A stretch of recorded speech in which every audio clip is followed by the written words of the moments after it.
تمہاری عورتیں تمہاری کھیتی ہیں، تو اپنی کھیتی میں جس طرح چاہو جاؤ، اور اپنے لیے نیک عمل آگے بھیجو، اور اللہ سے ڈرتے رہو، اور جان رکھو کہ ایک دن تمہیں اس کے روبرو حاضر ہونا ہے۔ اور اے پیغمبر، ایمان والوں کو بشارت سنا دو، اور اللہ کے نام کو اس بات کا ہیلا نہ بنانا کہ اس کی قسمیں کھا کھا کر سلوک کرنے اور پرہیزگاری کرنے اور لوگوں میں صلح و سازگاری کرانے سے رک جاؤ، اور اللہ سب کچھ سنتا ہے، جانتا ہے۔ اللہ تمہاری لغو قسموں پر تم سے مواخذہ نہیں کرے گا،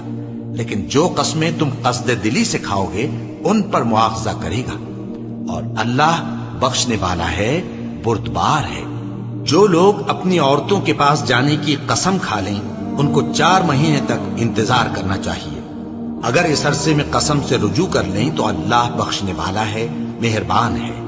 اور اگر طلاق کا ارادہ کر لیں تو بھی اللہ سنتا ہے، جانتا ہے۔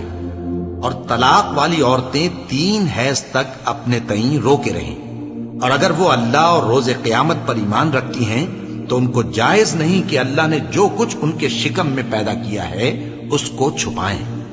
اور ان کے خاوند اگر پھر موافقت چاہیں تو اس مدت میں وہ ان کو اپنی زوجیت میں لے لینے کے زیادہ حقدار ہیں،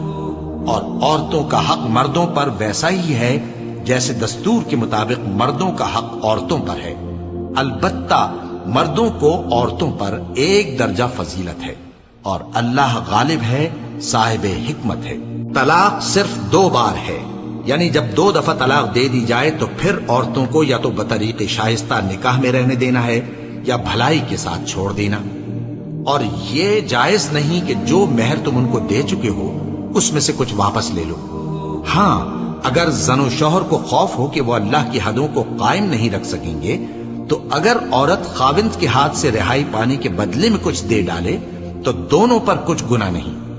یہ اللہ کی مقرر کی ہوئی حدیں ہیں، ان سے باہر نہ نکلنا، اور جو لوگ اللہ کی حدوں سے باہر نکل جائیں گے وہ گناہگار ہوں گے۔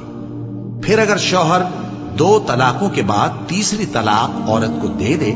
تو اس کے بعد جب تک عورت کسی دوسرے شخص سے نکاح نہ کر لے اس پہلے شوہر پر حلال نہ ہوگی۔ ہاں، اگر دوسرا خاوند بھی طلاق دے دے اور عورت اور پہلا خاوند پھر ایک دوسرے کی طرف رجوع کر لیں تو ان پر کچھ گناہ نہیں، بشرطے کہ دونوں یقین کریں کہ اللہ کی حدوں کو قائم رکھ سکیں گے، اور یہ اللہ کی حدیں ہیں، ان کو وہ ان لوگوں کے لیے بیان فرماتا ہے جو علم رکھتے ہیں۔ اور جب تم عورتوں کو 2 دفعہ طلاق دے چکو اور ان کی عدت پوری ہو جائے تو انہیں یا تو حسن سلوک سے نکاح میں رہنے دو یا بطریق شائستہ رخصت کر دو، اور اس نیت سے ان کو نکاح میں نہ رہنے دینا چاہیے کہ انہیں تکلیف دو اور ان پر زیادتی کرو، اور جو ایسا کرے گا وہ اپنا ہی نقصان کرے گا۔ اور اللہ کے احکام کو ہنسی اور کھیل نہ بناؤ، اور اللہ نے تم کو جو نعمتیں بخشی ہیں اور تم پر جو کتاب اور دانائی کی باتیں نازل کی ہیں جن سے وہ تمہیں نصیحت فرماتا ہے ان کو یاد کرو، اور اللہ سے ڈرتے رہو، اور جان رکھو کہ اللہ ہر چیز سے واقف ہے۔